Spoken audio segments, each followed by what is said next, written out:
This is the sidewalk in Soundview. Once a party, now turning into a crime scene after two brothers were shot and killed as they made their way home that night. A community remembering two people who were lights in their lives. A mural, painted in honor of who community members say was a local hero. EMT Yadira Arroyo, killed in 2017 after 25-year-old Jose Gonzalez climbed in her EMT the day that she was working and ran her down. A medical procedure at this holistic center ends in tragedy. A 27-year-old woman dead and the founder now under arrest. Take a look at the Citizen app video. You can see from the front of one of those vehicles mangled, absolutely mangled, plumes of smoke rising out of the front hood there. Visible damage to the other two vehicles there as well. We're told 3 drivers of those vehicles refused medical attention at the scene. Fortunately, they weren't injured. Right here on Westchester Avenue and Harrod Place, a pothole problem. Walk with me, take a look at these. These are the craters in the ground that are making commutes for community members quite a nightmare. The mayor's office racing to patch them. Italian flavors making their way to the Bronx. One man behind a community staple that's been here for 47 years, giving back to residents one slice at a time. Behind me, the Universal Hip Hop Museum is expected to open at the beginning to middle of next year. Rocking the Boat hosts community rowing events mostly during the summer, giving Bronx residents a water skill they can be proud of. And for that, they can take a bow. This is deeply heartbreaking. That woman, just 27 years old. Police tell us she suffered a medical emergency after receiving treatment from the Beresheet Wellness Center in Riverdale, and the facility's founder has been arrested. Tonight, a wellness center in Riverdale has its doors closed after a 27-year-old woman's death became the center of a criminal investigation.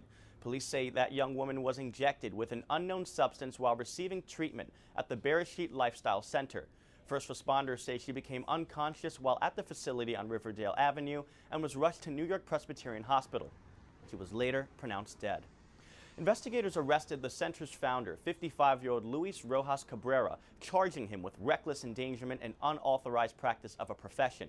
Now, on his website, Cabrera describes himself as a surgeon, a naturopath that advertises holistic medicine, natural therapies, weight loss, and other wellness services. The website also includes a disclaimer stating its therapies have not been clinically proven or evaluated by the FDA and are not intended to replace a physician's care.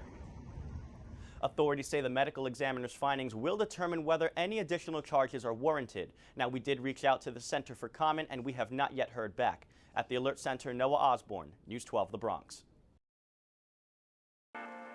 Let's set the record straight. The birthplace of hip-hop is the Bronx, and New York City Mayor Eric Adams, joined by New York City Cultural Affairs Commissioner Laurie Cumbo and Bronx Borough President Vanessa Gibson won't let you forget it. That's because they announced $5.5 million in funding for the Universal Hip Hop Museum right in the heart of Exterior Street. So if Bronx residents are feeling hip, they can hop on over to the museum to learn more about the lyrical luminaries who put hip-hop on the map.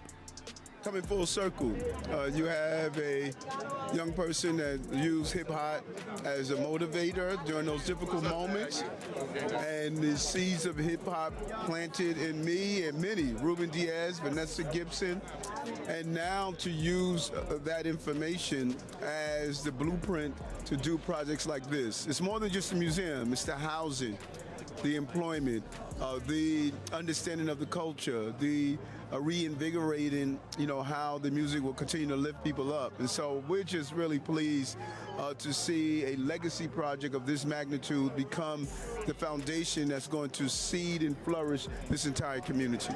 Although the museum is still under construction, it was built bar for bar in the early 70s and pioneered in the 80s and 90s by the likes of LL Cool J, Slick Rick, Big Daddy Kane, NWA, and Run DMC. It's not McDonald's. These shrines are Darryl's, those burgers are Ronald's. In Queens, that was infected like a zombie plague by what the young boys and girls from the Bronx was doing. That's what this is about.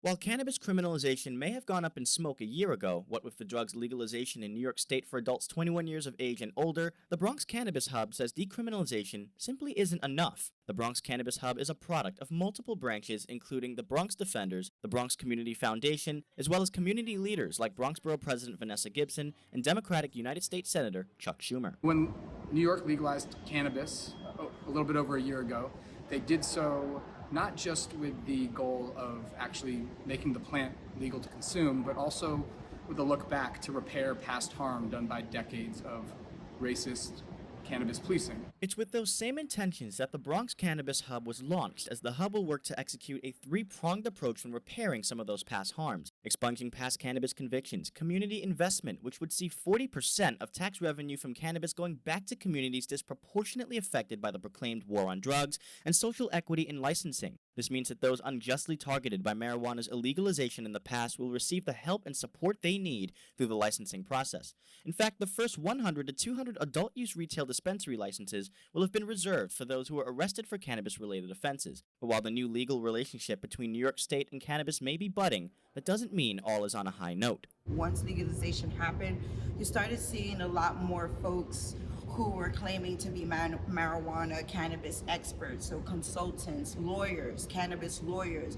And a lot of these folks, one, they're either not from New York State or they haven't been part of the process. And so they were looking at this opportunity as a way to take advantage, especially of social equity applicants who may or may not know, right? It is also these types of exploitative practices the Bronx Cannabis Hub will be working to combat through its educational approach to marijuana use.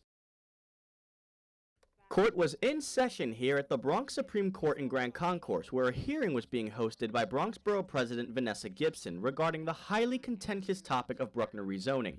Bronx residents packed the court to dole out testimony vocalizing support as well as opposition. The proposed rezoning project means a lot of things to different people. Some believe the rezoning affords opportunity to boost affordable housing and job growth. Others think it contributes unnecessary additional clutter to the Bronx, worsening an already chronic asthma crisis.